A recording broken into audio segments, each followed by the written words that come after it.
Gaius Maximus Decimus Meridius. I am your father. You like Huey Lewis on the news? Yes. And you're not sure about this, are you? You're gonna die, clown!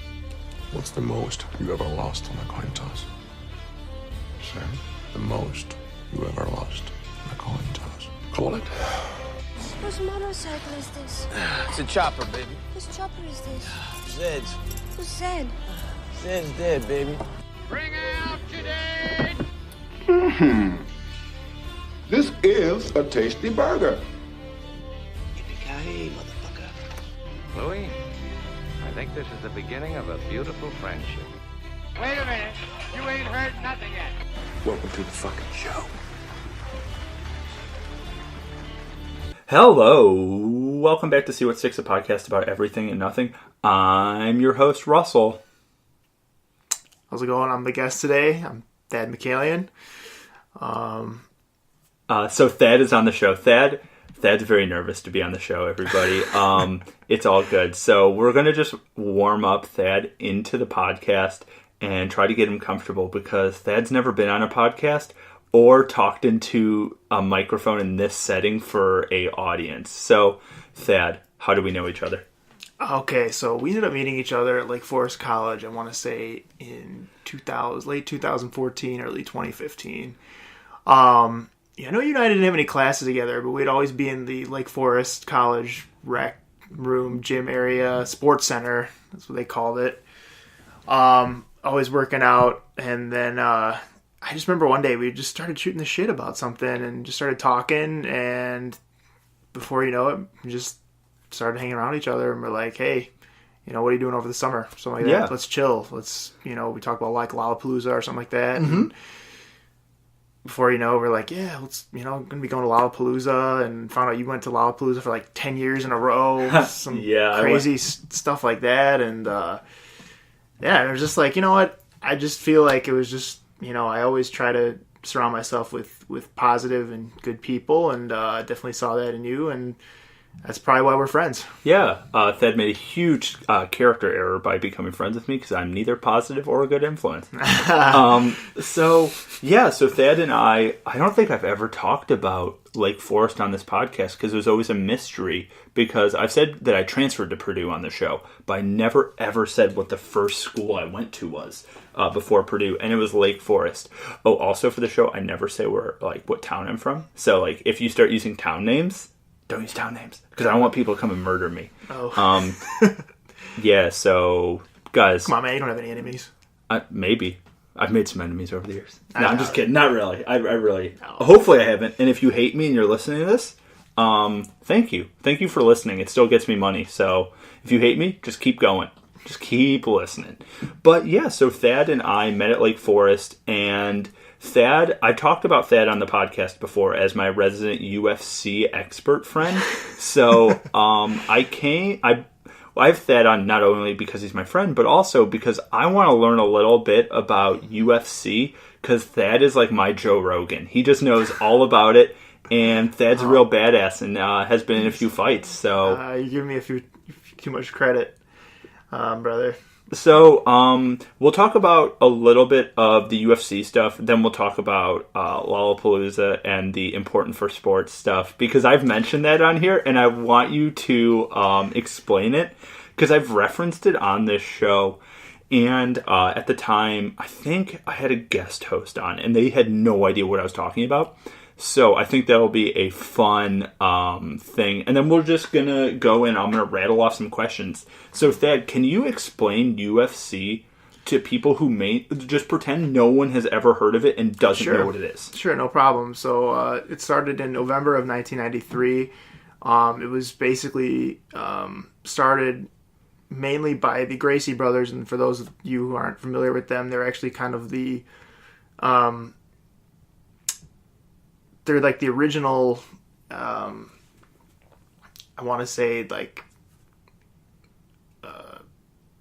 founders of modern day Brazilian Jiu-Jitsu. They took a lot of the techniques used from the Japanese form of Jiu-Jitsu, Judo, and kind of basically made it small, basically made revolutionized jiu-jitsu to the point where the smaller fighter could win a fight using leverage and techniques such as arm locks, joint locks, chokes, and other grappling positions that would, again, allow the smaller fighter the chance to either defend themselves on the streets or in a eventually in a prize fighting like situation. And so basically the UFC was founded in November of 1993 by the Gracie family to kind of display and showcase their not superior but kind of innovative way of martial arts that they revolutionized with this Brazilian Jiu-Jitsu. And basically it was meant to be a style versus style kind of fight, totally, to promote and kind of, just show how superior their grappling was in comparison to the other martial arts. Like especially other forms of grappling, like Greco-Roman wrestling, judo, combat sambo, and then obviously other forms of striking, like Western boxing, kickboxing, Shaolin Kung Fu. They had almost a practitioner or a specialist from every single style that had entered the tournament originally. But ultimately, Royce Gracie was the youngest, one of the smallest brothers in the family, and basically he was chosen to display all these Brazilian Jiu-Jitsu techniques in the cage in a live, basically what they build was bare knuckle. It was bare knuckle, and a no-holds-barred set form of fighting. And this is something that really wasn't taken too kindly by Western audiences. It was, you got a lot of backlash, even from like Senator John McCain at the time, who was vehemently against it. He just thought it was basically compared to like human cockfighting, that it was, not legitimate. It was just a very barbaric, brutal display of combat that really was kind of unnecessary for the time, because he didn't basically like seeing human beings, violently trying to hurt each other. And that was really the point in the beginning, was to kind of, it looked extremely brutal because there was no really weight classes. There was no regulation. It was meant to basically just promote and show the effectiveness of Brazilian Jiu-Jitsu and how that could stand up to even a bigger, tougher opponent that would simulate a street fight, but instead of on the street, it was basically in a cage. So you could kind of see how, many audiences wouldn't take too kindly to that. So can you explain to the audience, as well as myself, I already know the answer, but I think it'd be interesting. When you talk about it, it almost sounds like WWE or WWF wrestling. What is the big difference? I know one of them is fake, one of them is real, but if you're going to talk to someone who's never heard of UFC but has maybe seen WWE, like John Cena kind of wrestling, what would you say, like how would you describe the difference between the two, one of them being a sport, one of them not? Sure. I mean, definitely there's a theatrical aspect to WWE and professional wrestling that's not even seen in what they call amateur or Olympic wrestling, which is more of a sport in a sense that you're basically trying to score points and or pin somebody. In the case of MMA, which is basically the sport, the UFC is basically the pinnacle organization, just like the NFL would be to football, NBA to basketball, MLB to baseball, PGA to golf. The UFC is the pinnacle organization, so a lot of people actually get, when they think of MMA, they think of the UFC. So MMA stands for Mixed Martial Arts. It's basically just the standard form. There's several thousand organizations, all the way from regional to larger circuit promotions in just about every country and every region of the world. So basically going back to saying that the difference between MMA and the WWE is that the script, professional wrestling is scripted, even though, and they do use a lot of props like chairs or desks or just like weapons, which would never be allowed in a sanctioned hand-to-hand combat situation, or even other amateur wrestling or Olympic wrestling. So that would be, I guess, the big difference is the script, the stage, and also, too, nowadays, because the sport has evolved immensely since 1993 in 25 years, now would be regulations such as performance-enhancing drugs, and or weight classes, and basically other, I'll say, sanctioned rules that that one would need to follow to compete. So basically, not the legitimacy. It's just one happens to tend to be more scripted, and it's more for entertainment value. Yeah, they both do have the element of entertainment, but the other one is a competitive sport. Has a competitive sport dynamic that ultimately is unscripted and unplanned. Where the other, which in this case would be WWE style wrestling that you might see on TV,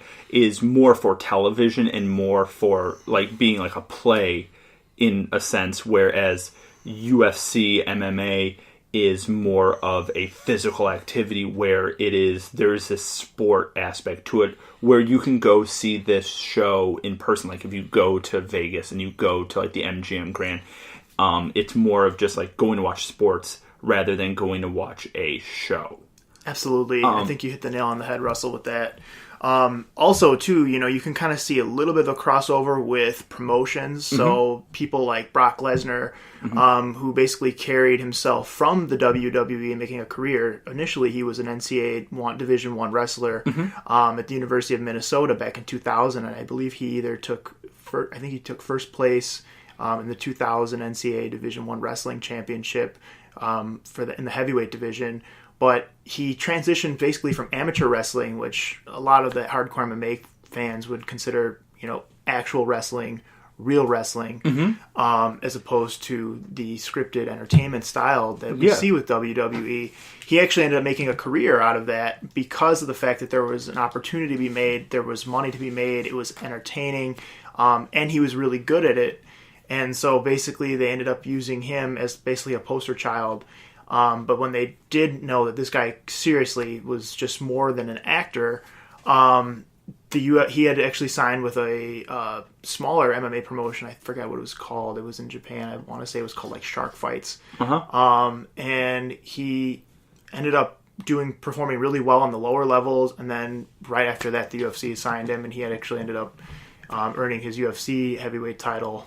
Interesting. In the around 2008, 2009. So in the younger, more adolescent stages of what UFC is today, where I think most people would know the name Brock Lesnar if you just said the name, but they might not know where he's from or the whole backstory, because I feel like that's a name where I'm trying to think of another athlete that people would just like, oh, yeah, I've heard the name. Like, sure. Have you ever heard of like C.T. Fletcher for like bodybuilding and stuff? I have. Actually, I've read a few bodybuilding magazines. There's another guy named Jay Cutler. A lot of people actually got him mixed up with the former Bears quarterback, now the Miami Dolphins quarterback. But yeah, no, names like Floyd Mayweather, who's obviously one of the best pound-for-pound boxers of all time, if not the Conor best. McGregor. Conor McGregor is another one that's really made a name, and that goes back to the entertainment aspect that you were talking about. That showmanship. Exactly. The showmanship. You hit the nail on the head when you said that, because that is the perfect way to describe him. He's a showman. Yeah.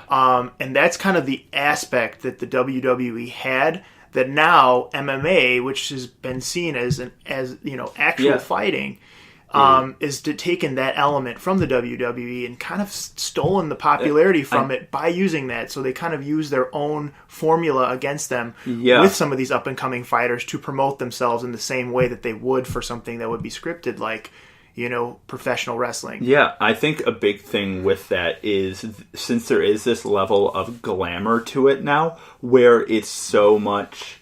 it's taken a little bit of the edge off of like the stereotype with it, since there's this glam aspect to like these guys are almost rock stars and they're going into a ring. It's turning more from like street fighting into like, I don't like using the word, but like how gladiators were, where it's like they're celebrities who are going to fight each other. and it's becoming like people go to like restaurants or go to like, we'll travel to Vegas or go to each other's houses, almost like if it was the Super Bowl, to watch two people fight each other. And I think that's something that's really cool about UFC and that whole culture behind it, because it's turning this kind of underground-ish sport into something everyone knows. Like, everyone knows the name Ronda Rousey. Everybody knows that name. Even if you're like, oh, isn't she a boxer or something? Like, you know that she does some sort of fighting, but everyone knows. And then like Holly Holm. Holly Holm is the one who beat her. Mm-hmm. And then now she's like almost a household name because she beat Ronda Rousey. Right. And actually that's interesting you said that, because Ronda Rousey now, after her UFC career had gone now to the WWE, she's actually pursuing a career with WWE. So that's really good that you brought this raised this question, Russell, because there is a crossover, even though the format of each sport is so different. Is very different. But because of the entertainment aspect, because of the financial and economic, gain that could be made in both of those professions, you kind of see a crossover, and you kind of see even the biggest names kind of engaging in both. And what do you think about the Floyd Mayweather and Conor McGregor boxing match? Because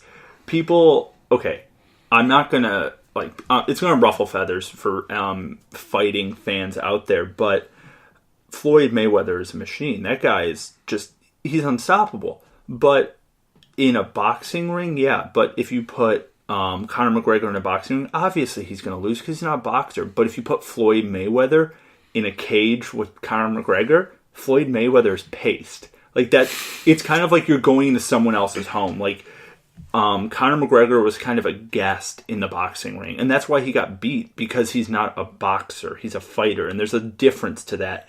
And I think I talked a little bit about it on one of my other shows, but do you agree with that? Like, if Floyd Mayweather went into like a cage with Conor McGregor, he'd be paced, right? I full-heartedly agree with what you just said.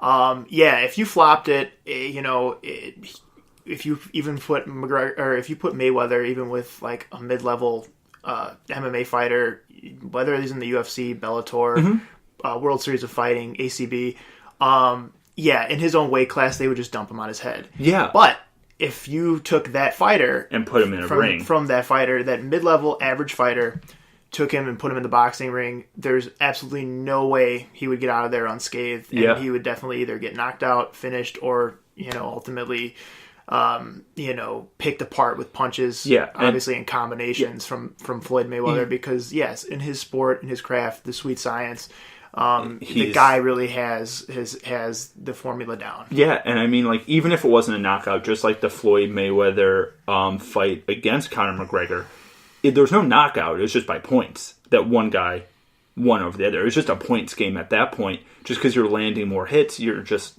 technically speaking, on a technical athleticism level, you're just better. Mm-hmm. But I think, if you put Floyd Mayweather in a cage, he's done. Because he doesn't do kicks, he doesn't do all these other body weight things that you have, all these different kinds of martial arts, like you were saying, that go into the MMA side of fighting, where if you're just a boxer, you're only taking one piece of the pie. Yeah, and I think that's the big thing that I want to see Floyd Mayweather get into a cage and get his ass whooped. I think that'd be pretty funny. No hate on him. I mean, besides the fact that he's a horrible person and beats up women, which isn't cool, but that's not the only reason I want to see him get pasted. It's because if you're going to talk that much talk, you better walk the walk. Otherwise, shut your goddamn mouth. Yeah, it's been, they tried with James Toney and Randy Couture back in 2010 or 2011. They tried to basically do a crossover fight with MMA and boxing, but this time boxing going to the MMA realm. And it was relatively easy for Randy Couture to take James Toney down and basically just pound him out and choke him out. Yeah. So I know exactly what you mean, and I think that's where MMA has extremely evolved. So going back to what I was saying about the Gracies and how they were trying to basically showcase their skills and their superior form of grappling, it was really never meant to. They didn't really know what it was going to evolve into. And that's the thing is, even now, the Gracies, if you had taken them back then and put them into today's MMA standards, now they've evolved as well with it. They've cross-trained and everything like that. Yeah. But initially they didn't. So that was one dimension. They had one dimension, and they just happened to think that their dimension was the most effective way of fighting. And now they can realize that even those other fighters did have effective methods. They just weren't cross-trained with something that had a likelier percentage of happening. So in every fight, whether it's on the street, whether it's in a cage, in a bar, wherever, usually 90% of the time, don't quote me on the exact percentage number, but it will hit the ground at some point in the fight, at some point in the altercation or the conflict. And that was one thing that Gracie Jiu-Jitsu, Brazilian Jiu-Jitsu, really proved, was that they could take wherever if the fight ended up on the ground, they would end up basically being able to get out of it, with this leverage, with these submissions, whether it was like an arm lock, body lock, choke, or dominant position. Yeah, and so if you're talking to somebody who Jesus H. Christ, I can't speak today. So if you're talking to someone who may have never, I can't even speak, who hasn't seen any MMA or UFC, but is interested in it, and from an audience perspective, not a participation perspective, but they're like, you know what, that's really cool. Like, I'm super into that. I think it's really interesting what they're doing. I want to watch it, and like, I want to be able to talk to my friends about it or talk to a coworker about it. Where would you suggest that a newcomer to watching the sport start? Like, if you had to tell someone, like, hey, if you want to get into watching this and learn about the sport and learn about like that cultural aspect, where would you start them today? Sure. I'd probably say first and foremost, because depending on the person and how sensitive they are, everyone's different.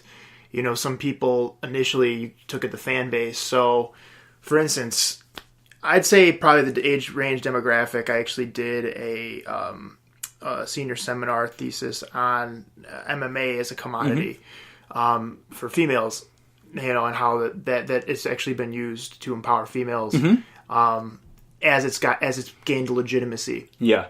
However, just to any fan, doesn't matter if it's male or female, I would say definitely the working out aspect of it, the the training and the kind of physical fitness benefit that MMA would have would probably be the first place I would start. And I would basically go through either training. I would either look at some training footage of top fighters training. Doesn't matter if this would be Conor McGregor. He happens to be one of the biggest names. Or basically just a boxer, a kickboxer, wrestler, on basically how they train, go through their, kind of a regiment in their fight camp before a big fight. That's where I start with them, and then if they said, "Oh, that was really interesting," I want to see more. Well, then you can say, "Yes, you can definitely watch." I wouldn't say watch the earliest days of UFC, but probably right now you could have them watch any modern day fight card. I'd say probably past 2013, 2014. That's just a rough estimate of where, because the sport at that point had become more legitimacy. It had become more of like a human chess match with a little bit more of a violent component to it, rather than a cage fight. Right. It basically, the age demographic that MMA watch is typically males ages, say, 15 to 35, maybe 40.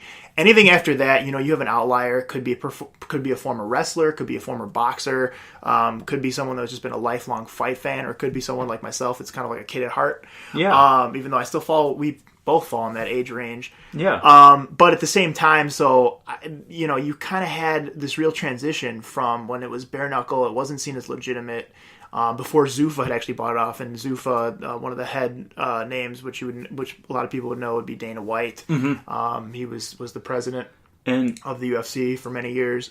Before he bought it, he was really the one that kind of legitimized the UFC, which ultimately was a shockwave for legitimizing MMA all across the world. So it wasn't just this backwoods, back alley fighting, brawling. It was an actual sport with a setup, sanctioned, organization, legitimacy, and obviously you had to work through problems like performance-enhancing drugs, and performance-enhancing steroids. Yeah.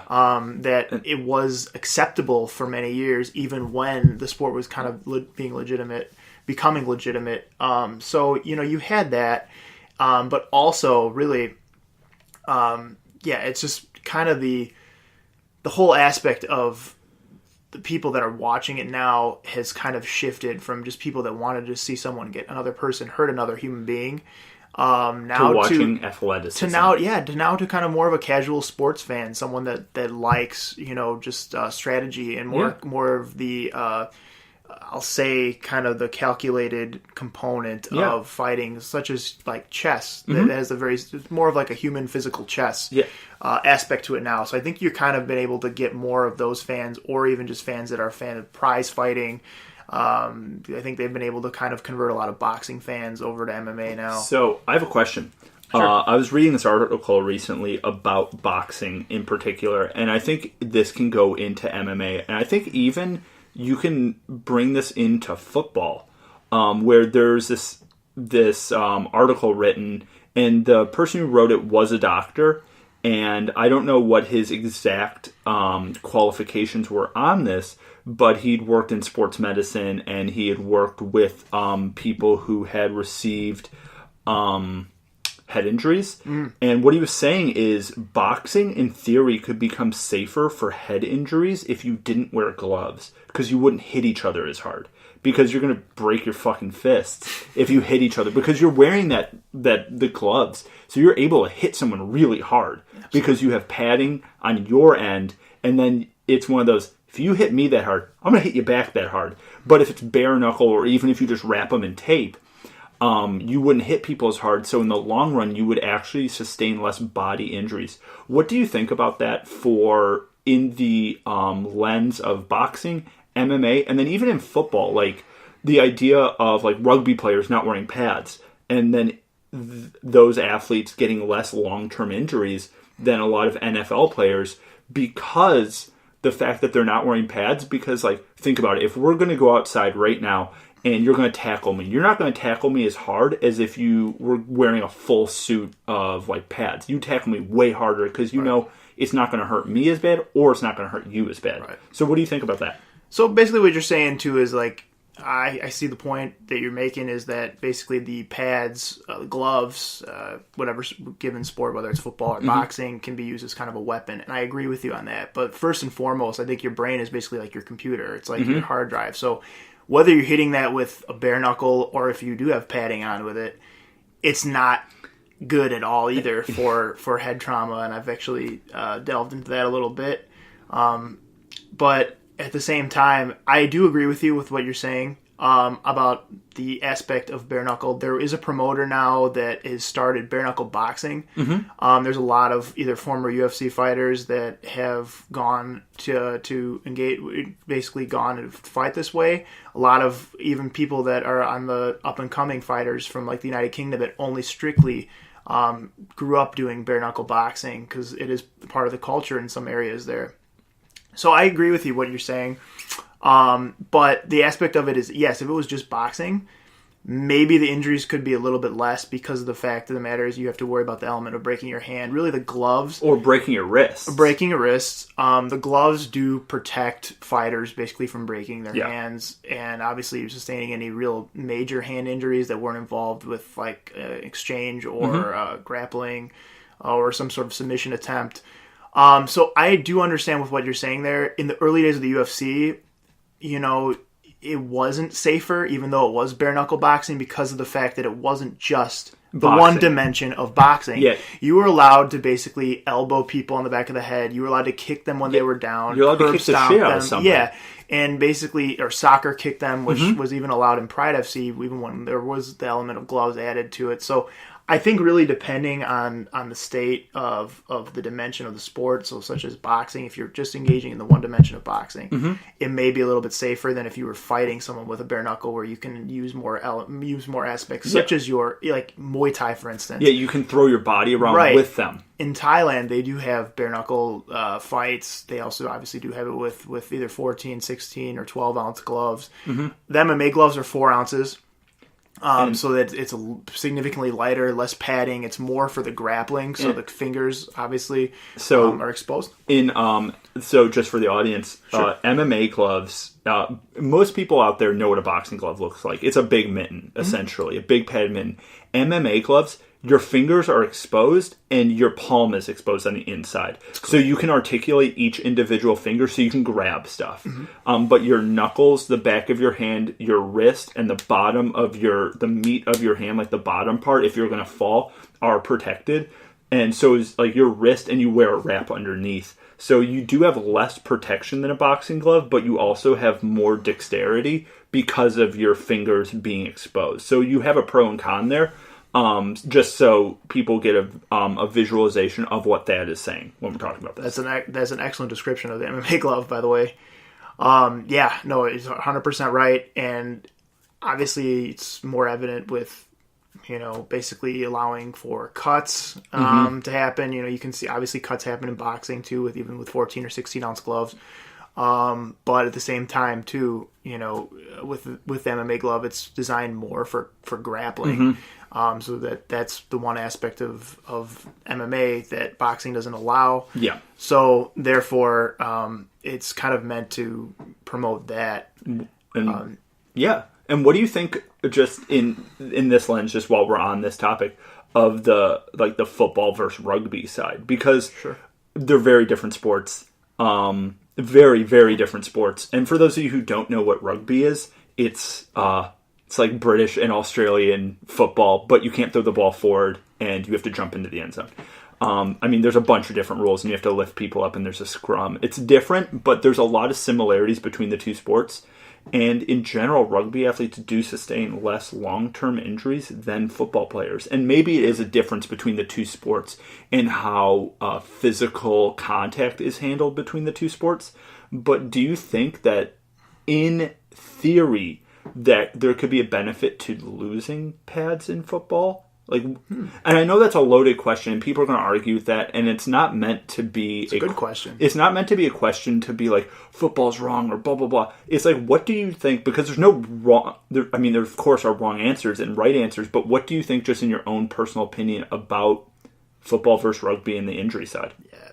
So I'm going to revisit this. You remember the South Park episode when they had the Sarcasta ball and they basically removed everything and they basically played with like a balloon and everyone had water wings on and everything like that. Yeah, so not that extreme in terms of removing pads. But, I don't know. I've never really looked at it and I've never really visualized it until just now that you just brought that point up. I think it's an excellent point. However, I think there's always going to be someone out there that's going to throw their body first. They're not going to really think about the long-term consequences of what's going to happen, whether it's with head and neck or any limb. So I think that you probably should use a helmet right now with football. Of course. In terms of the fact that it's the pace, in terms of the pace of rugby is different. So rugby is much like soccer where the pace is always going. You're moving for 80 minutes. Yeah. With a little bit of downtime, obviously, for rucks and scrums and everything like that. But because football is more stop and go and sort of start and go. Yeah. I think that actually gives people more time to kind of plan, maybe make a premeditated hit. Like, I'm just going to go for this really big hit. And, you don't see guys as much wrap up like they did in the early days of the NFL, at least just from my own experience watching documentaries about, like, dynasty teams like Packers or like the Bears, or even like I've seen one about the 49ers. You saw guys that were a little bit more technical, and I think that that's the technical aspect in rugby, is to constantly wrap up. There's a rule: you can't lift the guy, you can't slam him. A lot of people don't do that in football, but you're 100% right with that helmet, with the pads. People are going for hits now because it's glorified, either on social media or it's glorified, on stuff like, Sports Center, like Top Play or something like that. Yeah. And basically people are using that more as a weapon. So they're going for the hits and not much the technical aspect of wrapping up and just doing what it's intended to do for the game. It's just to get just to stop the guy. So you hit an interesting point there that I think that I have something to add to. So what you were saying, and then I'm going to get into a personal experience with the two, but you were saying it's more for the showmanship of knocking someone down and almost hurting somebody. And it's interesting when you talk to a lot of people and they're like, boxing or MMA is a disgusting sport because it's just hurting people. Look at football. People are trying to like kick the shit out of each other, and the fact of wearing a helmet turns you into a physical ram, like an animal, because you're going to just boom right into somebody because you know you can. And that, in a lot of ways, is very similar to boxing and MMA, because you're trying to get that guy on the ground, where that's not really the point of the sport. The point of the sport is to show something else, but people take it into this aggressive place, and you don't see that as much in rugby. I mean, of course you see it. People are going to kick the shit out of each other, and like, those guys are machines. And you played rugby in college, didn't you? I did. And I mean, there's always room to debate on either side, but what do you think of that? Like, where people are like, well, football is like a more sophisticated sport because blah, blah, blah, blah, blah. And then you see what you just saw, like on SportsCenter, you see the highlights of people getting like the shit kicked out of them. And then when people are like, well, boxing is disgusting. There's an overlap. I think the media really, that's just media exposure with time. You know, you don't see a lot of media exposure with rugby, especially in the United States. Yeah. You know, whereas, and maybe if you ask someone that same question in either the United Kingdom or you ask them somewhere else in Europe, where rugby is extremely popular, or New Zealand or Australia, they might say the exact opposite. They might be like, rugby is the more sophisticated sport. So I would say to those people that are probably haven't been exposed to it as much, and for what they have been exposed to is the highlights of just seeing someone getting, you know, leveled, or someone that just got completely wasted, you know, on a hit or a punch or a kick. I agree with them. There is certain aspects and violent aspects of it about the sport, about every contact sport, such as rugby, MMA, kickboxing, boxing, you know, even certain forms of wrestling. You know, someone gets slammed on their head and knocked out. You know, there's elements of that, you know, are very violent and that actually can be very debilitating to that individual later on in life. And unfortunately, that's kind of reinforced. You know, it's kind of, it's, you know, cheered. It's encouraged. That's the word I was looking for.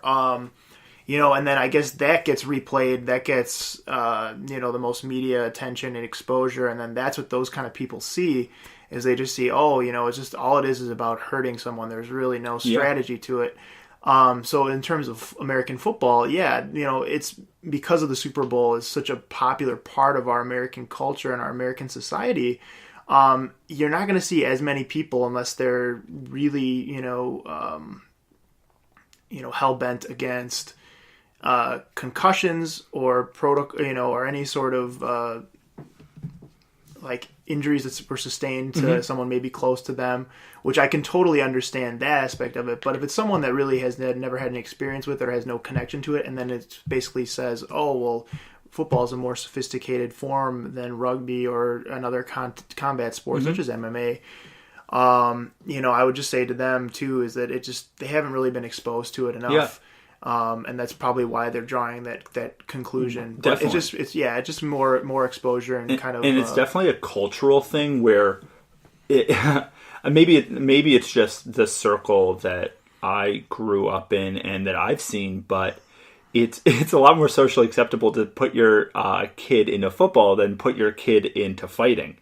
And like, you can even think of like hockey in the same way, because in hockey you could take your gloves off and kick the shit out of somebody, and like, I know it's a joke, but you can like try to cut their head off with your skate, kind of thing, and that goes into it. And I mean, it's weird that hockey has allowed, I mean, now I don't want to say weird as in a bad way, it's just interesting that hockey allows you to kick the shit out of each other, where in football or basketball or baseball or nearly any other sport that involves a ball or puck doesn't allow you to stop the game to beat each other up. And I think there's something interesting to that. And I mean, I don't know exactly what it would be, but there's something to that where if you put that on the table, where you're allowed, like in UFC or boxing, you're getting into that ring knowing that that guy standing opposite you is doing the same thing you are, and you have that mentality going in. There's something to that. And where in football, like, there's people who will just get aggressive and like try to like do a headshot, or they'll try to like horse collar you, which is, it's illegal in the sport, but that happens, because there's like this stated but unstated thing to it. Mm-hmm. And I mean, you're talking to someone here. I'm not really a big football person. The people who know me personally, I'm not a big sports guy. Like, I mean, I played a sport very competitively, but it didn't have a ball as a sailor. And I mean, I think MMA and boxing are super cool to watch. I just don't know enough about them. But I mean, I'll watch hockey. I mean, like, go Blackhawks or whatever. But it's just interesting to see the differences in the sport and the hypocrisy that the media and people give to one sport over another, where I'm like, it's all kind of the same in the end. Right. No, you know what? You are 100% right. And no, sailing is an excellent sport, too, mm-hmm. because of the fact of the matter is that there's strategy to it. Yep. And a lot of people, I think, so the sports that you mentioned earlier, like football, basketball, baseball, the reason those have been accepted by the mainstream, majority of society is because of the fact that they've basically been seen as having a strategy, mm-hmm. a score, if you will. It's the element of a game, which is different than a competition. Yeah. But doesn't mean that in competitions such as like sailing, mm-hmm. or even some like kickboxing, or for instance, I'm trying to think. Sailing is a lot like running or like horse racing because it's a race. There's a start line and a finish line, mm-hmm. Which is why it's different in sailing and like swimming. I sailed for quite a long time. I sailed fairly competitively. Sailing is the world's most boring sport to watch. I will be the first to say, as someone who sailed at a very high level, it's so fucking boring to watch. It is astronomically boring. But I love sailing, and I will always like talk about it if someone asks me about it. But where you're saying the difference between like a game and a competition, or like for sailing a regatta, which is like the technical name for what a sailing competition is called. Or like a UFC match. And there's something different to when it's not a game that involves a ball, like even golf. Mm-hmm. I mean, I think it'd be pretty fun to see two golfers kick the shit out of each other after a round, but like you can see that where there's a game versus a event and what this media does to it. And I think maybe it's part of like this whole, it's like this deep-seated culture thing with football versus putting your kid into a different sport. And I think there's a stereotype to it. And I think that's what makes it okay. Yeah. No, you'll definitely always see, there will always be youth football leagues. And there will always be, probably youth rugby leagues. MMA, it's more popular overseas, mm-hmm. when you see kids engaging in it. But it's very detrimental to their health. Well, and I think that's why in westernized countries, you're not going to see that as much, or the numbers will dwindle because of the fact that they know now a lot more than they did even several years ago on the long-term effects and lasting effects that you can. And as a diehard MMA fan, mm-hmm. something like that, I know that as well. And unfortunately, it's just something you have to be really careful with. So the thing is, though, is that like sports like basketball, baseball, and even football, mm-hmm. Kids kind of are able to play that at such a young age. Yeah. And they're really able to engage in that, and they're kind of able to grow with it. And then even if they want to follow it after their career, their playing career is over. And so they really, it kind of sticks with them longer than some other sports that have strategy, but is maybe like mutually exclusive to other people or certain people of socioeconomic statuses. Yeah. And then for football, basketball, baseball, golf, soccer. Yes. Lacrosse even. Lacrosse is a great sport. And I played ultimate Frisbee when I wasn't sailing just to keep running. And I mean, there is professional ultimate Frisbee, but I think the big thing with a lot of those sports, also ultimate Frisbee is fine for me because I'm 6'3", and I have like long monkey arms. But the thing is, with a lot of those sports, there's an end goal of making a shitload of money. Whereas in UFC, of course, there's an end goal where you could be like a bajillionaire. I am sure, like Ronda Rousey or like Conor McGregor, they live in mansions upon mansions upon mansions. So there is that side where you can make quite a bit of money. But in football, basketball, baseball, there's bigger teams, there's more people, so the statistical odds of you getting into that are way higher. And I think that's part of why our culture is like, yeah, it's cool, let's do that. But even for like grade school football, like or high school football, those kids are still getting concussions and stuff. And if you're like 14 or like 8 years old to even like our age in our mid-20s, A concussion is so bad for you. Like, it's always bad. That's rattling your brain, which is the thing that keeps you alive. It's like your computer, yeah. Yeah, it's literally dropping your laptop down the stairs. Yeah. And if you keep doing it, one day your laptop's going to break, or it might break on the first drop. Right. And I think that's the scariest thing about all of that. And not to like harp or like rag on football, because I think football is really cool. I'm just not a big fan of it. But like, if you're a fan of it, that's awesome. I'm not trying to talk smack, but I'm just trying to be like putting it into perspective with UFC and putting it into perspective with boxing, where these things aren't that different. Maybe there's a different field that you're playing on. The arena is different, and the physical objective is different. But it's pretty much the same thing at the end of the day. Yeah, no, you're 100% right. And to add to that, you know, I believe when the concussion phenomenon and media hype started to surface, you know, you saw a lot of ex-players that were struggling with depression, suicide, just other memory, you know, issues. You know, you really saw that, and I guess football was the kind of the biggest target, if you will. It was the poster child. Yes, because, I mean, if you see some of these other sports, too, and I'm not saying that MMA is safe by any means. That's not what I'm saying, because basically the whole point is to neurologically impair your opponent.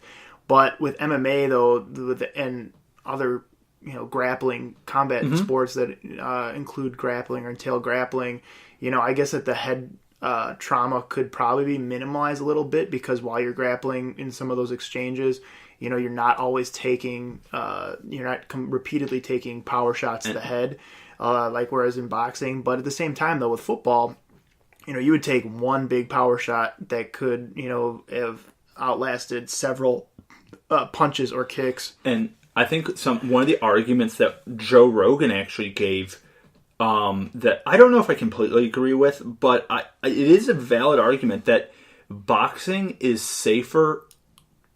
I mean, yes, you're getting hit in the head a lot, but the reason why it may be safer, this isn't something I completely agree with, is because you're not boxing every single weekend. You're boxing once in a blue moon, and it's only you're on there for 12 rounds of like 2 minutes or 3 minutes, so it's not very long that you're doing it for. And whereas football, you're playing every weekend, you're playing every day, it's consistent. Where boxing, you're getting your clock or like your bell rung all the time, but it's not as consistent. It's like you have one intense moment of it, and then you have a year until your next intense moment of it. Sure. And that's what Joe Rogan was arguing. And I do see part of that. I mean, you're still getting hit in the head, which is clearly very bad for you, that we've seen from UFC fighters, boxers, football players, any athlete. If you get hit in the head a bunch, it causes some serious problems. Not just like memory, but it can cause like huge long-term neurological things. It can cause memory issues. It can cause all these crazy things. Yes. But yeah, there's just like this line that I don't think there's any answer that anyone has right now that's good, that'll satisfy people. But it's interesting to talk about on a show and just hear someone who's way more of an expert about it than I am. I have like a very layman's knowledge of UFC because I have a lot of friends who are into it, and I've gotten into it kind of through osmosis. And I'm like, oh, this is really cool. I watched that boxing match last night, and it was awesome. Like, but I do see it. You know what I mean?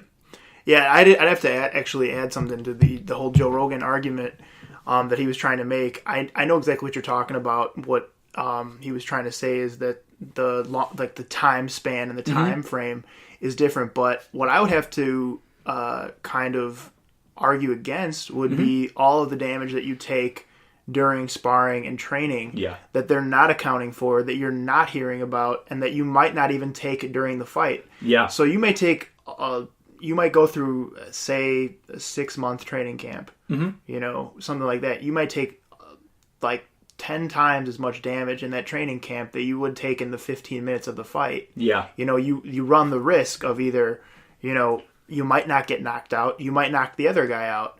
You know, there's a lot of factors that can kind of either protect you or save you from taking the head trauma while everyone's watching. Yeah. But a lot of the times when the people aren't watching, you're doing countless rounds of sparring, whether that's kickboxing, boxing. Yeah, and you're still training. Yes. And exactly, you're still training, so you're really, it's kind of like you're absorbing more shots and more head trauma during that time. So that's what I would have to say with him too, but it's no different than football players practicing during the off season. That's what I was saying. That's what I mean. It's not really And that's different. what you were saying, yes. and so that's why I agree with you on that. But with Joe's point, yes, he is right about it. The fact of the matter is that the time span is different. Mm-hmm. But the fact of the matter is that MMA, boxing, any sort of legitimate prize fighting or combat sport, you could, given age and, I guess kind of when fighters choose to either retire or hang up the gloves, they can be called at any time too. There's really not a specific, time or a season that they're nailed down to. Yeah. So like you can have guys that are fighting well into their 40s, that probably shouldn't be in there. No, definitely not. And that just because they're a famous name, just because they have, a country behind them, they're still in there. They're basically still being promoted because they're making money for the organization, but they're really doing themselves a disservice because it's also their performance is suffering, which is also in turn causing them to harm themselves more, all in the name of money and a promotion. Yeah. So that's the other big thing that I've noticed, is especially as this sport's gotten legitimate. Going back to the Gracies. With legitimacy comes money, and that's a big thing. And I mean, it's funny that we're talking about these sports so much, but since I was a sailor, I shattered my arm. Like I broke both bones in my wrist and like a bunch in the back of my hand in a crash, but with me in another boat when we were sailing. And I mean, technically the crash wasn't my fault. I was fine, and someone hit me, and he like hit into my boat and knocked me off and broke my arm or broke my wrist and my hand. So I mean, dangerous shit can happen in every sport. And I got a concussion sailing. Like the boom, the metal thing that swings back and forth that holds the base of the sail, hit me so hard in the head that I lost consciousness and I couldn't remember my own name. So it happens in a lot of different sports. Like in basketball, you can get elbowed in the head. And I think there's just something to that. Like, I think whenever you're playing any sport, there is this inherent risk because you're doing something with your body. Like, I mean, I weightlift every day now just because I guess my sport is I work out to get better at working out. And I mean, I've hurt myself in the gym. And I think whenever you're doing anything with your body, unless you want to lay in bed all day, you're going to hurt yourself. Absolutely. And it's just like, what is the level that you're willing to accept as an audience and a level that you're willing to participate in? And I don't think there's an answer to that. I think it's whatever society is cool with at that moment. Absolutely, too. And again, media exposure is everything. Really, if you're not hearing about documented cases of a sailing accident like the one that you were in, you're not hearing about that. You're not going to have people signing petitions to say, let's make sailing a safer sport, and let's not let our kids do sailing. And with the America's Cup, which is kind of like the World Cup for sailing. I mean, there's the Volvo Ocean Race and stuff in the Olympics, but the America's Cup is kind of a different thing. There was a guy who died last year doing it. He died sailing. He got literally, I think it's either he hit the water too fast, because those boats go like 70 miles an hour, and there's no motors. It is all wind power, and they're hydroplanes. They're sitting above, they're like floating. He died, I think it was in a capsize. He hit the mast on the way down and died. And there was a girl, I didn't know, but she was my age when I was in high school sailing, and she was in Buzzards Bay, which I think is in Maryland, for a regatta. And she was trapezing, so she was like hanging outside the boat with like these wires, and the boat capsized on top of her and killed her. Oh. So like those things happen in sailing. Like I know other people who've gotten really hurt. Just like, I mean, sailing is almost like, I don't know what you can compare that sport to, but it's like if you were doing NASCAR, but you were outside of the car, not in the car. So yeah, that's kind of sailing in a very brief nutshell. But yeah, so I think now that we've gone over the whole UFC MMA thing with our resident expert Thad, I think something just exploded downstairs because I'm recording in my house, guys. So I was going to ask Thad a few questions, and we're going to talk about a few Lollapalooza stories, and we're going to talk about my buddy Mike Ramos. So it's all good. Let's do it. So Thad, I have a question. Would you rather listen to someone talk about social media and how millennials are ruining our world for 1 hour every week for the rest of your life, or get punched in the face by Conor McGregor once a year?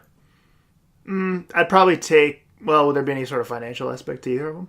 Nope. It's either you are forced to sit in a room through this theoretical. Someone, like, they will pick you up in a van and you are forced to sit in a room for 1 hour a week and listen to people, like, bitch at you. Or you get punched by Conor McGregor once a year. But maybe you'll become friends with him because you get to meet Conor McGregor. Right. So I think I'd choose the McGregor thing, even though, it's a punch in the face. I would choose it. Yep. Because if it's just once a year, I mean, once every week, man, I mean, you're going to get susceptible to it. It's going to become viral, going to become negative, you know. Yeah.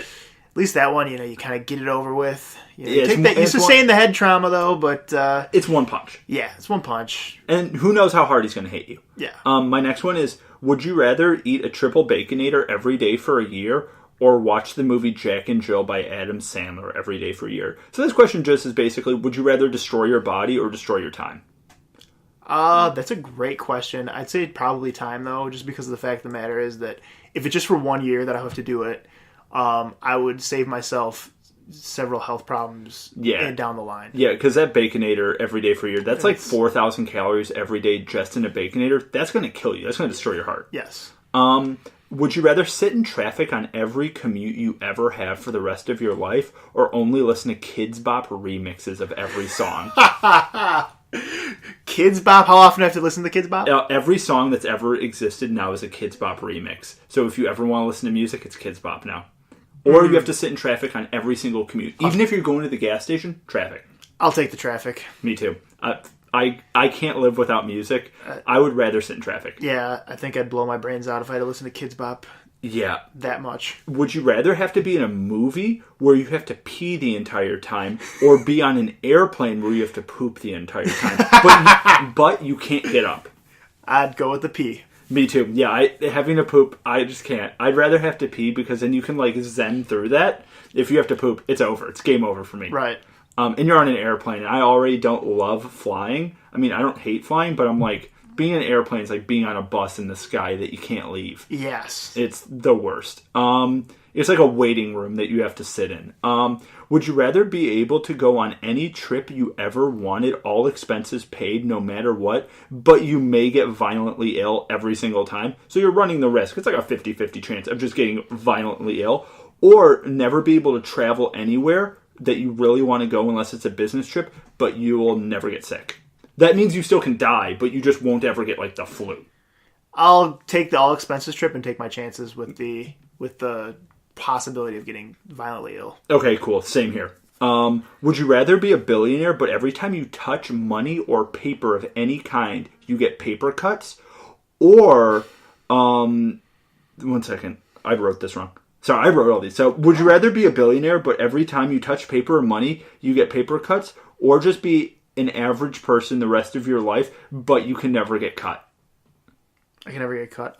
So like you, I would take the billionaire that could get caught. I would just have I would hire someone to touch money for you. Yeah, to touch everything for me, do all my documents. I wouldn't do a thing. Yeah, if you're a billionaire, I'm gonna just kick back and hang out. Yeah, I'm gonna be like, you know what? I'm gonna get some gloves, do something like that. But yeah, if I touch paper, I mean, I guess you couldn't really. It would be difficult, you know. Yeah. But I think I'd choose the money.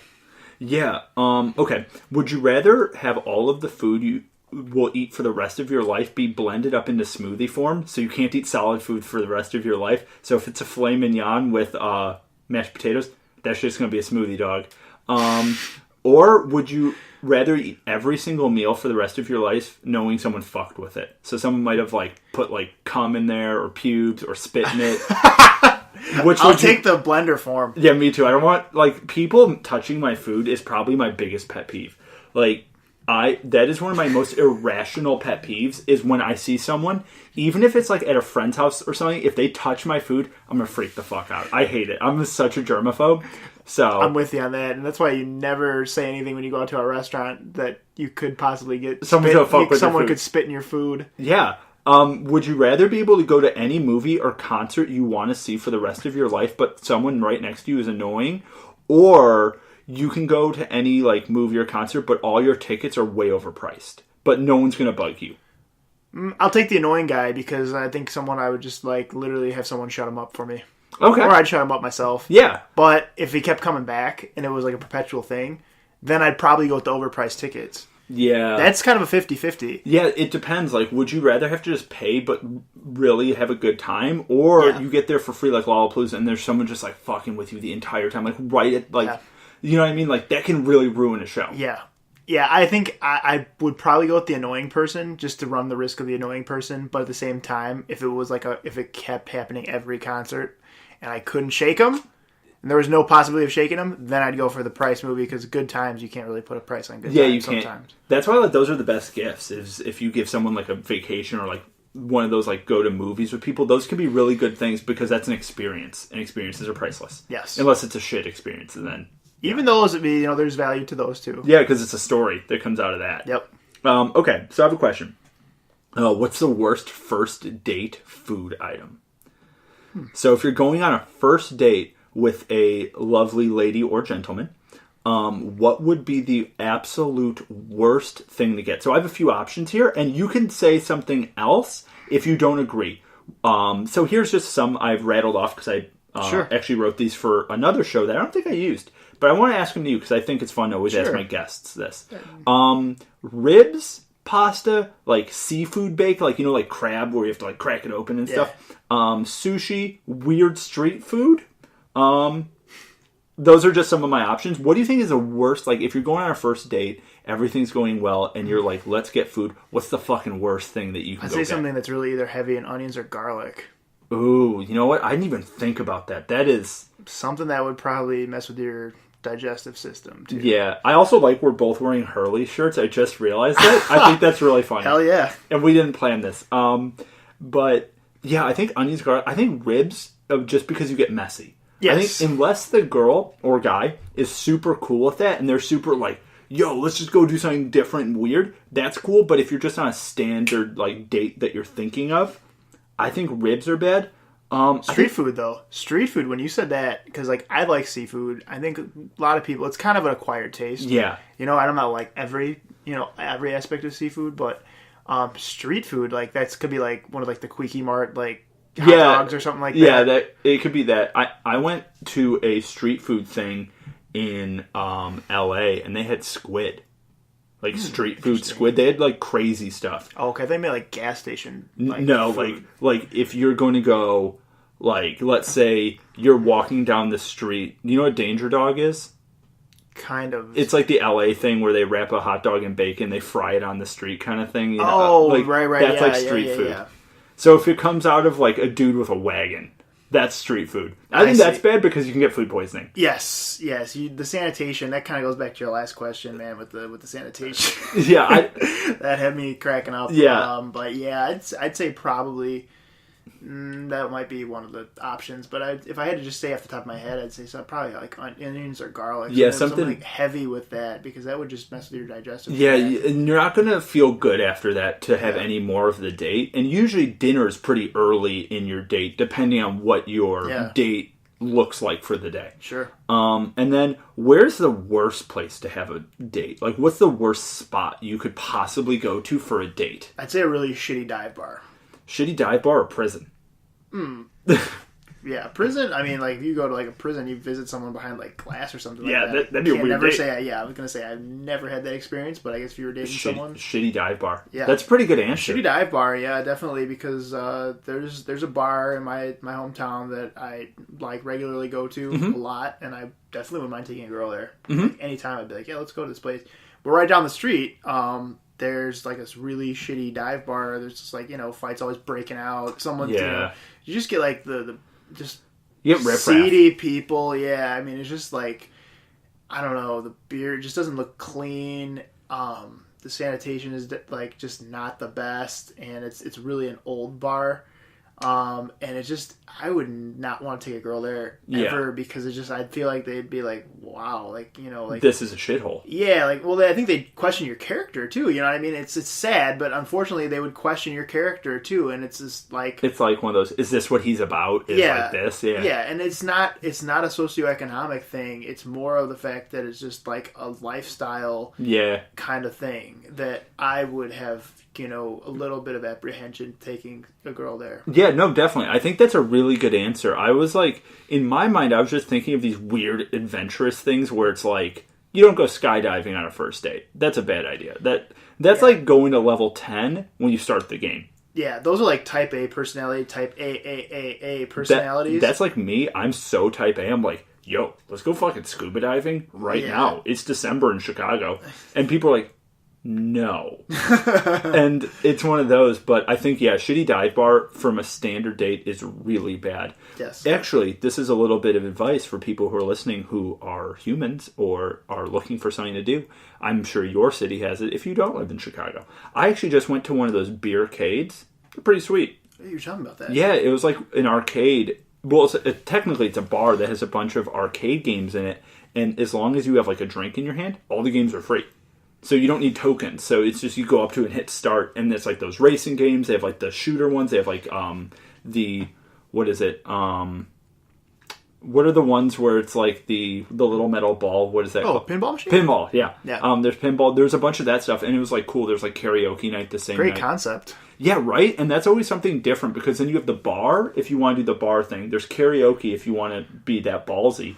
And then there's just the video games, which kind of just break the ice, even if you're not like a video game kind of person. It just is something... It's fun for everyone. I mean, exactly. Yeah. And it's really casual, and then people usually aren't complete dickheads there. And that's a big thing about bars, is if, like, you could be having the coolest time ever, like, even with, like, some buddies, but if there's some fucking asshole there, it's like the concert thing.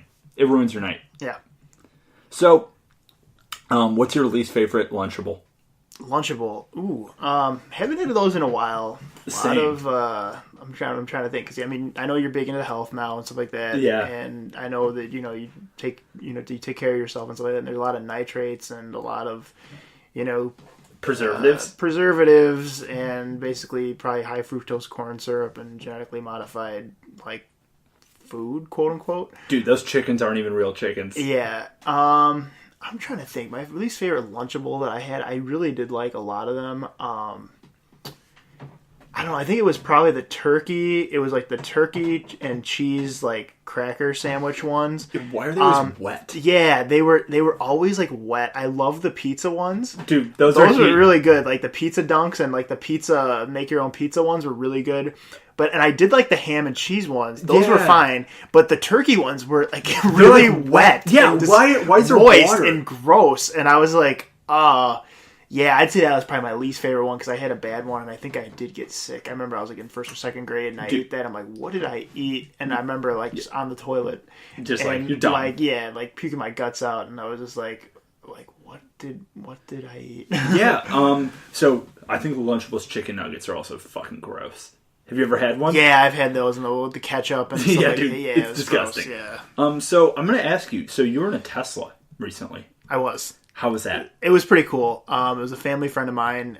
He's very up on technology. I'll say that for like a lack of intensive purposes. Like, so, little backstory on that. Like, I had like my family when I was living in my house had like a TV that was like 15 something years old. Like it was probably 14 or 15 years old, and like he's up on technology, and he was just like like this is not the same TV that.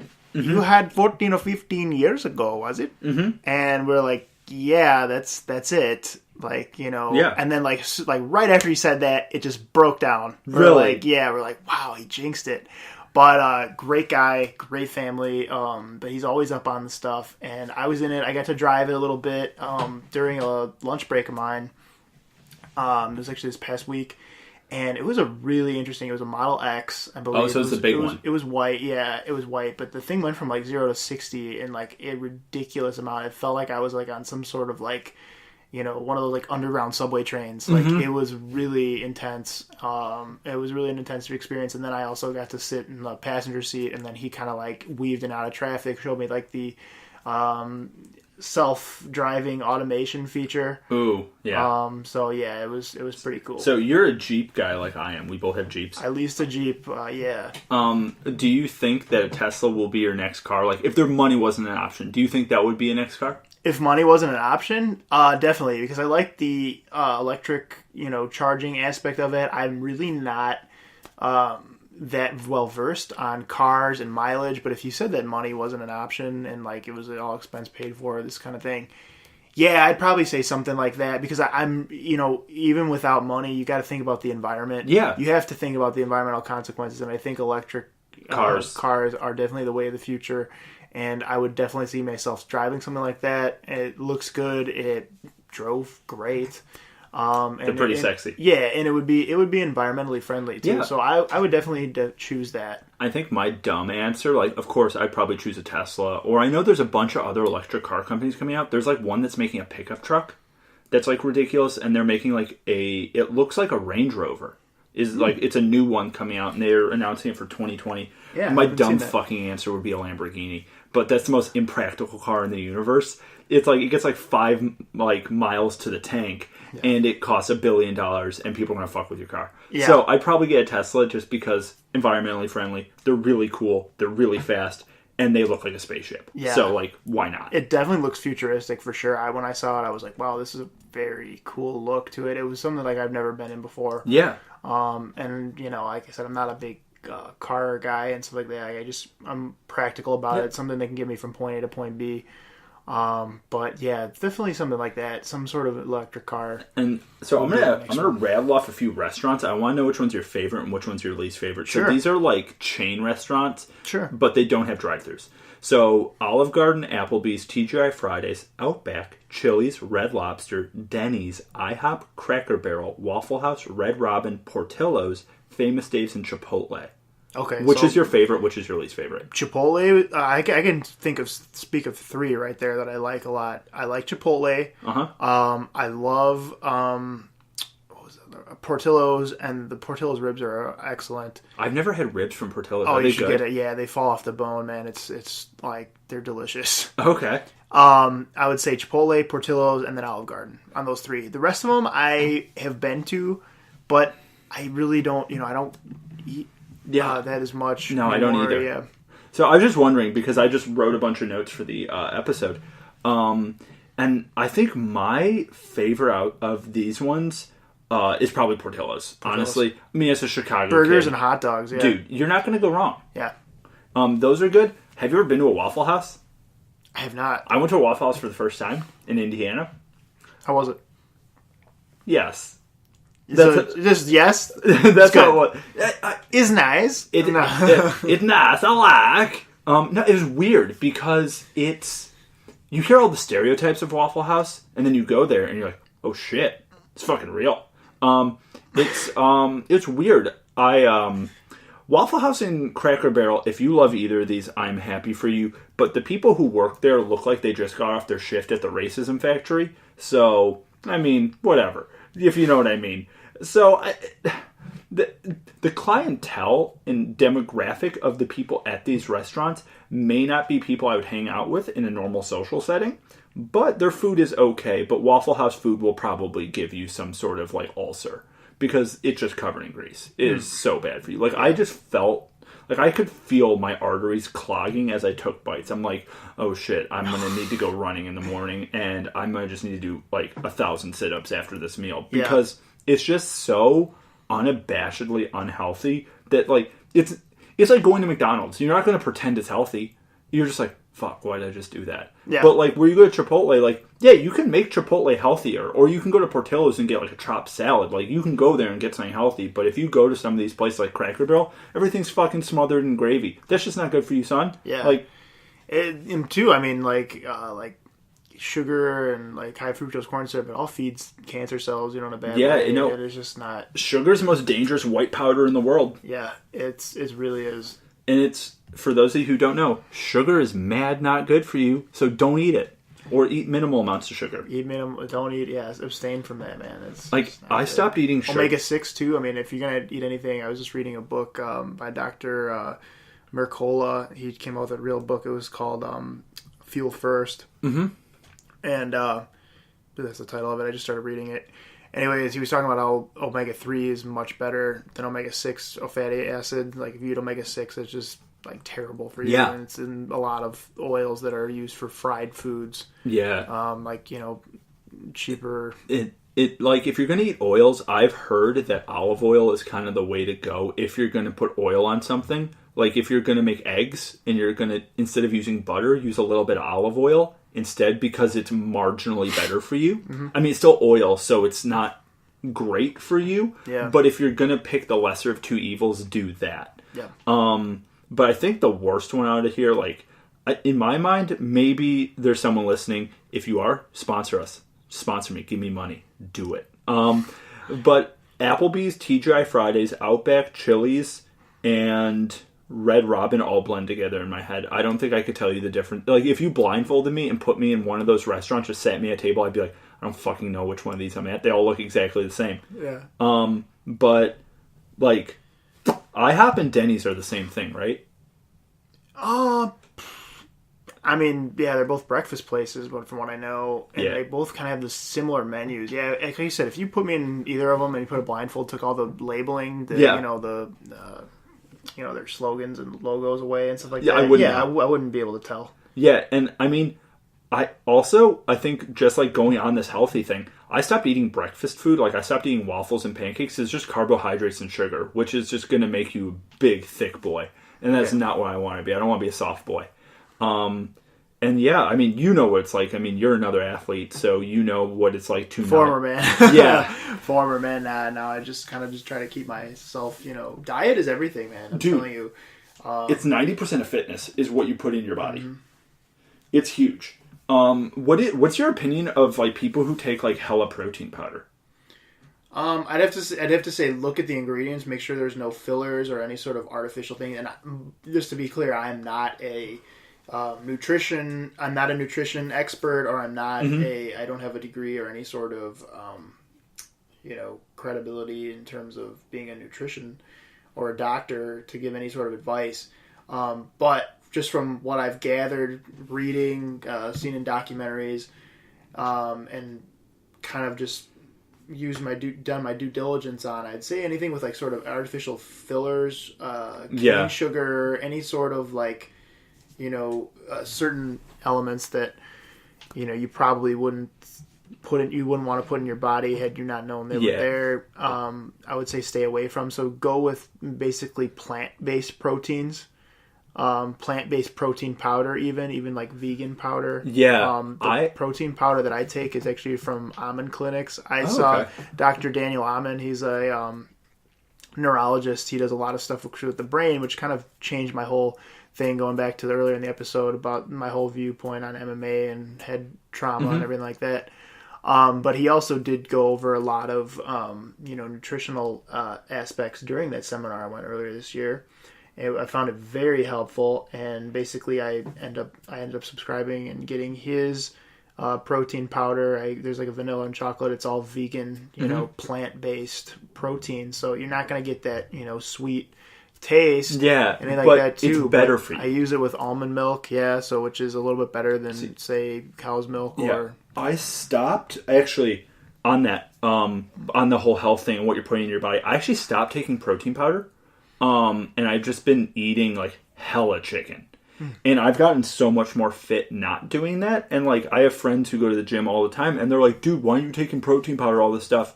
It's just because I've become really, really conscientious of what I'm putting into my body, and like with what you're getting, I would probably take that stuff because that sounds like really clean. But like with a lot of protein powders that you're gonna find at like GNC and Vitamin Shop, there's like sugar and all this other bullshit in there that like, on a normal day, you wouldn't put into your body, but just because it says protein shake and you put it in a shaker cup and you put it with some milk or almond milk, it's just, you know what I mean? It's if you're not going to put it in your body normally, and if you slap a funny label on it and you put some shiny letters around it, you're going to put it in your body. And that's the same. Like, I've given up eating dairy. So I'm trying to give up cheese. That's the last one, which is really hard. It is hard. But it's like humans are the only animals that eat the milk of another animal. And that's not me being some like vegan dude. But I just stopped drinking milk because, one, I've never liked the taste of milk. But yeah, and this is more of a self-control thing for me. Maybe one day I'll go back. But I mean, I eat meat all the time. And I mean, like, I'm one of the guys who can watch a how hot dogs are made video on YouTube and then be like, that sounds pretty tasty right now. Like, that stuff has no effect on me. Like, I understand that, like, the industry of, like, slaughtering animals is messed up to, the nth degree. But I also like meat. So, ipso facto, I might eat meat. Yeah, I think it's because we're so far removed from the process of it. And, you see it packaged at the grocery store, and it's not even an accurate representation of what that animal went through to get there. And then, when you eat something, you don't want to waste it. For me, like, I don't want to waste any sort of animal product. That's just a personal preference of mine. It wasn't anything that was really ingrained in me as a kid or anything. It's just something a weird kind of a pet peeve that I adopted was just basically not, wasting any animal product, whether that was yogurt or cheese or meat, especially when it's like a meat or some sort of, like poultry, because then you're like, something had to die for me to eat this, and I'm not just really going to throw that away, and am I just going to waste it? Yeah.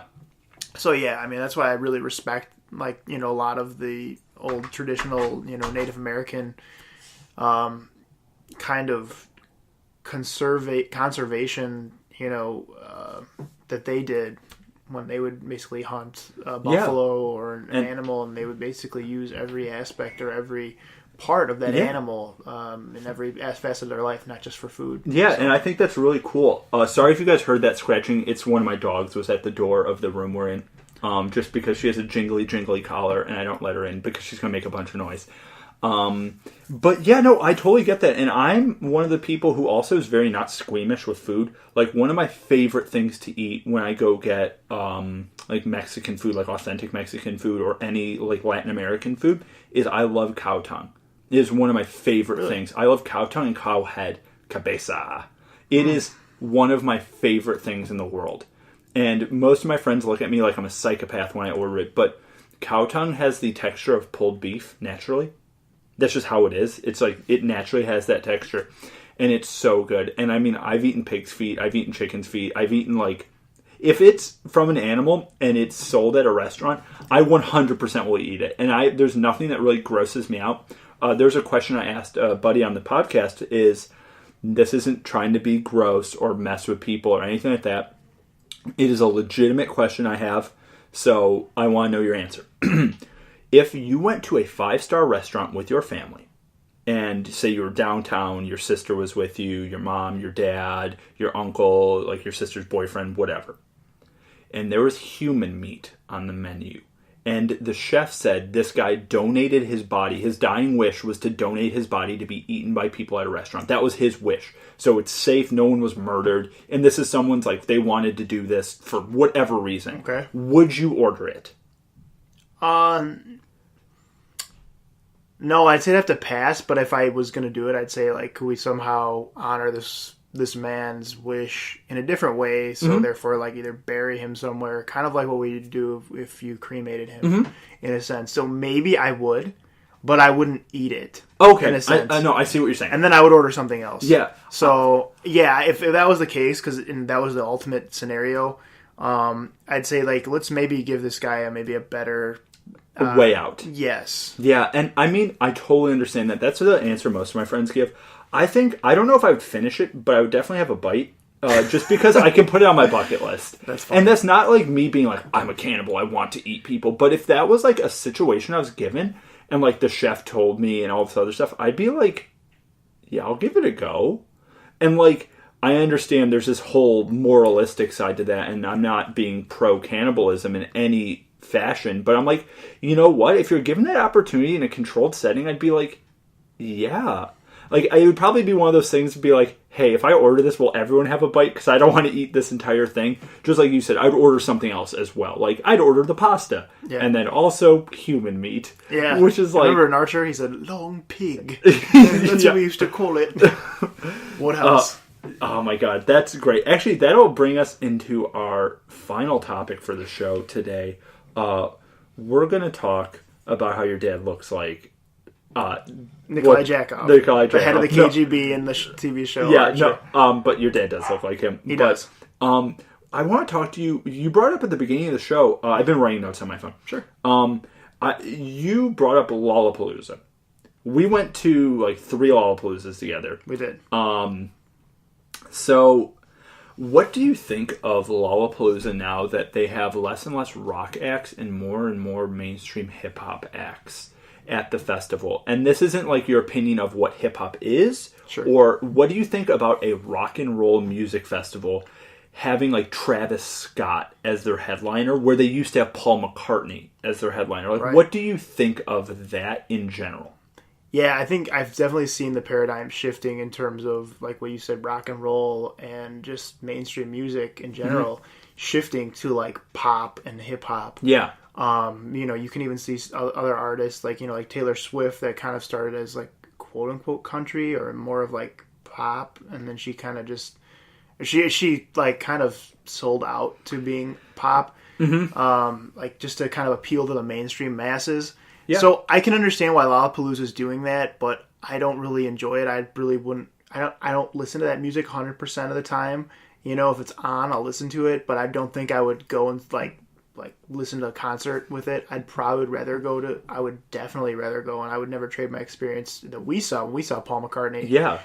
For anything, because especially like a modern day hip hop or pop star, because that kind of stuff just gets watered down, and people don't remember that kind of stuff throughout time. I mean, I know the jury is still out on that. Yeah. But Paul McCartney's a legend. I mean, he's been around since the 60s. Yeah, he's a god. Yeah, and I definitely wouldn't trade that. I don't think there's any other modern day artist. I mean, you may have some talented people with excellent voices, but again, I'm not like a music major. This is just coming from the top of my head. I would say I wouldn't trade that because the guy's basically a legend. He's withstood the test of time, where I don't think some of these new artists that they are replacing with will stand the test of time. I think in 5 years you'd be like, who the hell's that? Yeah.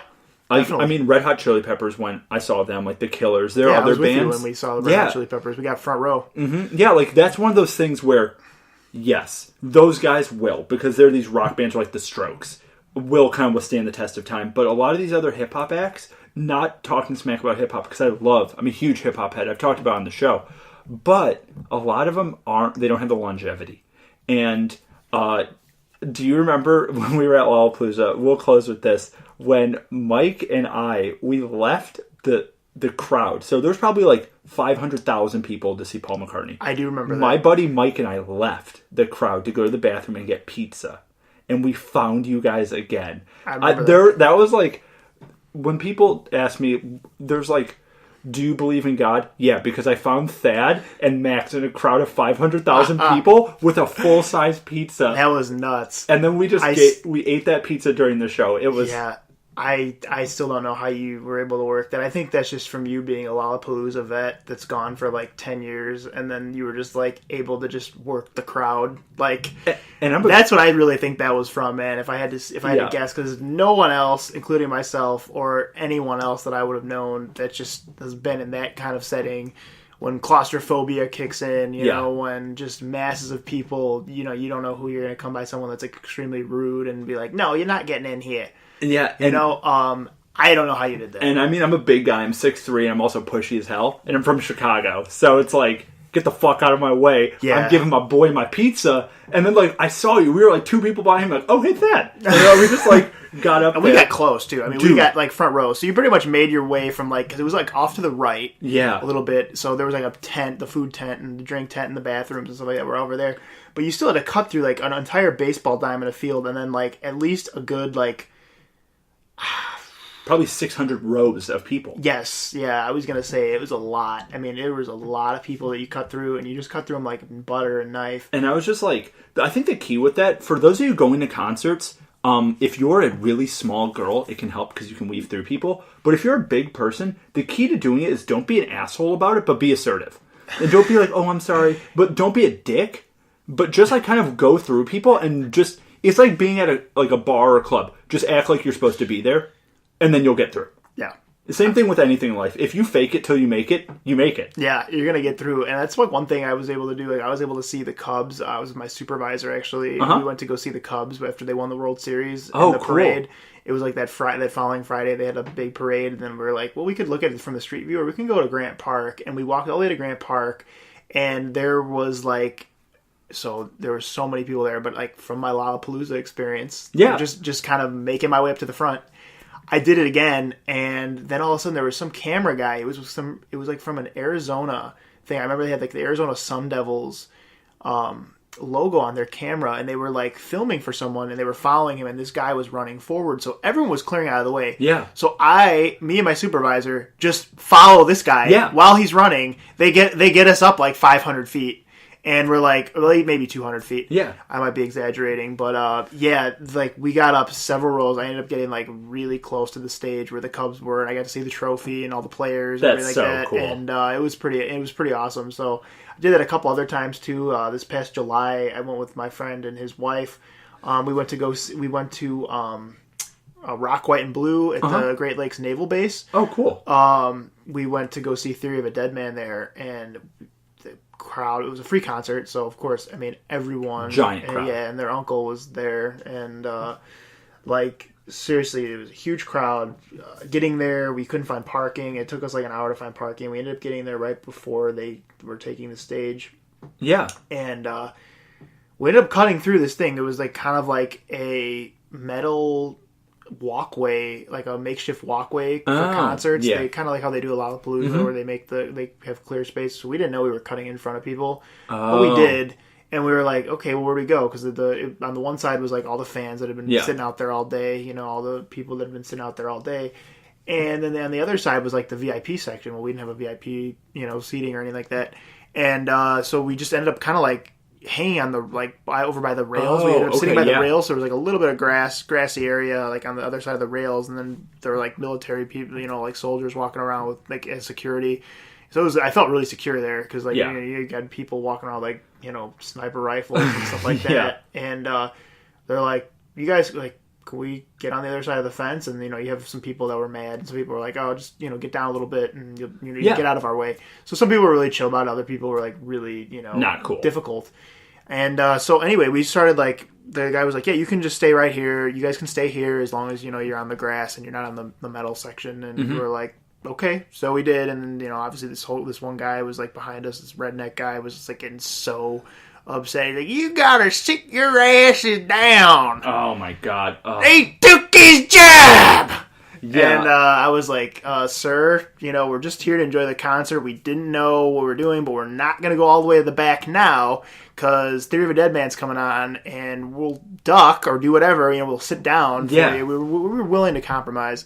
And this guy was just, him and his daughter were just like so upset at us. And it was him and the daughter and the wife, and they were just like, really upset, and like throughout the whole concert they were just like giving us like, you know, the stare down. No, with that, I mean, I don't really in general, like, I'm not going to get into it, but I think my biggest pet peeve in general with people is just ignorance and people being rude. That's my biggest pet peeve, no matter what the social situation.